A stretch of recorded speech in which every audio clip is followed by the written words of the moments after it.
APPSC నిరుద్యోగులకు మరో తీపి కబురు అందించింది. నూతన సంవత్సరం కానుకగా గ్రూప్ 1, గ్రూప్ 3 నోటిఫికేషన్లు జారీ చేసింది.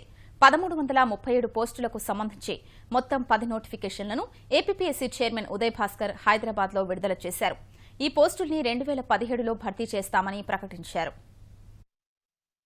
ఉద్యోగాల భర్తీ కోసం ఏపీపీఎస్సీ ఒకే రోజు 10 ప్రకటనలు జారీ చేసింది. గ్రూప్ 1 కింద 78, గ్రూప్ 3 కింద 1055 ఖాళీలు భర్తీ చేయనుంది.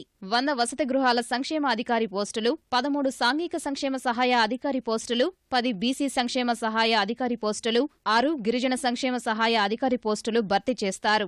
30 వ్యవసాయ అధికారి పోస్టులు, 5 పట్టణ ప్రణాళిక సహాయకుల పోస్టులు, 5 ఏసీపీ పోస్టులు, 5 గనుల శాఖ ఆర్ఐ పోస్టులు, 10 మత్స్యశాఖ సహాయ సంచాలకుల ఉద్యోగాల భర్తీకి ప్రకటన వెలువరించారు.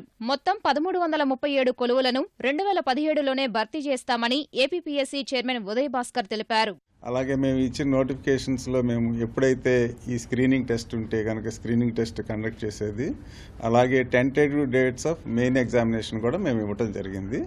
అంటే మాకు ఈ రోజుకి అవైలబుల్గా ఉన్నాయో ఆ డేట్స్ మేము ఇవ్వటం జరిగింది. వీలైతే మేము ఈ ఎగ్జామ్స్ని ఇంకా ప్రీపోన్ కూడా చేసి ఎంత త్వరగా మేము ఈ నోటిఫికేషన్స్ ఈ రిక్రూట్మెంట్ ప్రక్రియని మేము పూర్తి చేయడానికి మేము అన్ని విధాలుగా కూడా మేము ప్రయత్నం చేస్తున్నాం.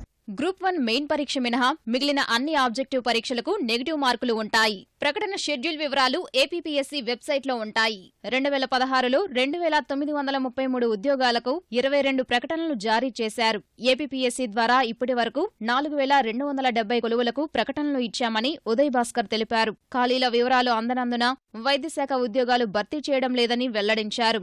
యూపీఎస్సీ తరహాలోనే పరీక్షల క్యాలెండర్ ప్రవేశపెడతామని వెల్లడించారు. గ్రూప్ 1కి ఇంతకుముందు ప్యాటర్నే ఉంటుంది. ఎన్ని పోస్టులు అయితే ఉన్నాయో దానికి ఇంటూ 50 మంది చొప్పున మేము మెయిన్ ఎగ్జామ్స్కి సెలెక్ట్ చేసుకోవటం జరుగుతుంది. ఈ గ్రూప్ 1 అనేది 5 పేపర్లు ఉంటాయి. దీని తర్వాత ఇంటర్వ్యూస్ కూడా ఉంటాయి. ఈసారి ఏవైతే గ్రూప్ 2 ఇచ్చామో దీనికి ప్రస్తుతం ఇంటర్వ్యూస్ అనేవి లేవు. ఓన్లీ 3 పేపర్లు ఏవైతే ఉన్నాయో వాటి మెయిన్ టెస్ట్లో వాటిలో ప్రతిభ ఆధారంగానే మేము సెలెక్ట్ చేయడం జరుగుతుంది. అలాగే ఈ డిగ్రీ కాలేజీ లెక్చరర్స్ ఇలా కొన్ని పోస్టులకు కూడా ఇంటర్వ్యూలు ఉండటం జరుగుతుంది. ఈ నాన్ గెజిటెడ్ పోస్టులు ఉన్నాయో వాటన్నిటికీ కూడా ఇంటర్వ్యూ లేకుండా కేవలం ఈ రిటన్ టెస్ట్ ఆధారంగా సెలక్షన్ ప్రక్రియ జరుగుతుంది.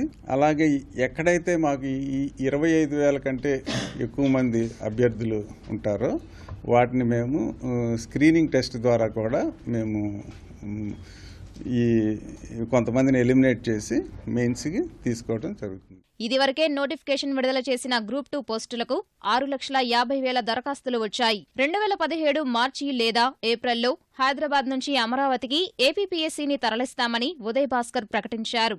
ఏపీపీఎస్సీ భవనాలను నిర్మించేందుకు విజయవాడ లేదా గుంటూరులో 4 ఎకరాలు కావాలని ప్రభుత్వానికి ప్రతిపాదనలు పంపినట్లు తెలిపారు.